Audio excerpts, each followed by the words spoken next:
From George Washington, Audie Murphy, Chris Kyle, Marcus Luttrell, and all of our current men and women in the armed forces, all have made the personal decision to be willing to lay down the most precious gift God has ever given them for the liberty and freedom of their neighbor. As Christ said during his 3.5-year ministry, "Greater love hath no man than this, that a man lay down his life for his friends." For centuries, America has been characterized by a respect and reverence of those who put on the uniform. America is unique in that only one other nation of note, Israel, has a military comprised of otherwise civilian people. Governments in world history, such as Rome, have oftentimes taken the firstborn of the families of the people and trained those firstborn from the time of their weaning to be soldiers and to be guards of what they consider their home and their land. The United States military has always been predominantly a group of Christian, freedom-loving, family men, patriots, who more than self, their country loved.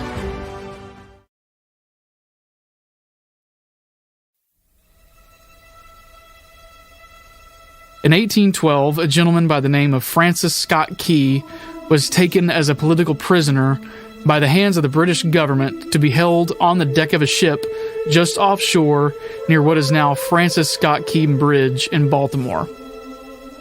At what would be the pinnacle of the War of 1812, the British forced Francis Scott Key to remain on deck to watch while the British government laid a barrage of bombs on the 5-pointed star-shaped Fort McHenry in a final attempt to force the newborn United States to comply and to succumb to a power-hungry tyrant. As night fell, the last thing that Key saw of Fort McHenry was Old Glory proudly flying high above the walls. As night waxed darker, the barrage became heavier and bolder. The thunderous white roar and the lightning of the repetitive and intense explosions of the bombs gave Key proof through the night that the flag was still there. By dawn's early light, the British military had exhausted all of their ammunition and all of their manpower, and through all of that found that Fort McHenry still stood under the control of the United States, as the flag still stood tall, although crooked and torn and tattered from the oppressive and tyrannical abuse it had taken for hours. Key was finally released from his captors, and he returned to the shore. He ran to Fort McHenry, where the townspeople hid, men, women, and children. He climbed to the top of the fort to retrieve the flag, where he found the bodies of fallen soldiers. Key quickly realized that as the battle had raged through the night, the flagstaff had become broken. A brave soldier had come to the front to hold the flag up and keep the symbol of human liberty in the air. Soon after, this brave hero was killed, and immediately another patriot ran to take his place. Key found that this had happened over 24 times throughout the night. One by one, young men and boys, patriots, held our flag through the fire, the mortar, the screams of pain and suffering. When the last man fell, God used their sacrifice to hold the flag in place by the bodies of the patriots who gave their last full measure of devotion. America, honor and uphold the fallen hero today. Remember that your freedom is a gift from God, directly from His hand. Remember that, as Thomas Jefferson once said, the tree of liberty from time to time must be watered with the blood of patriots. While we celebrate our heroes today with a hot dog and a cold Coke, remember that some will celebrate today in Arlington National Cemetery with their arms around a slate of marble. Some will celebrate as they languish over the tomb of the unknown soldier and are only comforted by the changing of the guard that remains ever watchful. America, you are a country worth fighting for. You are a country worth dying for. Should those have died in vain which lay in the ground? Should their sacrifice be neglected and rejected? America, I love you. Fear God. Honor the military. Uphold your flag even if it means death. Live free or die.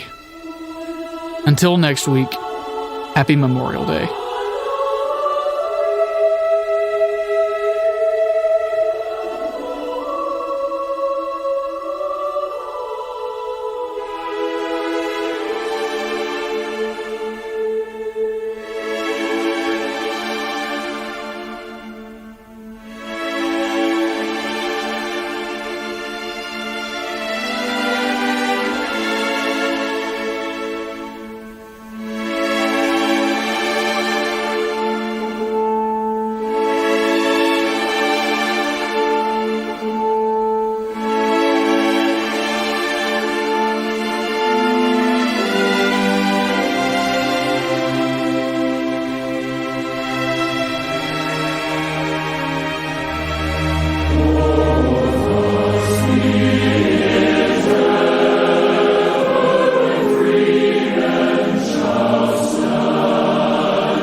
Who's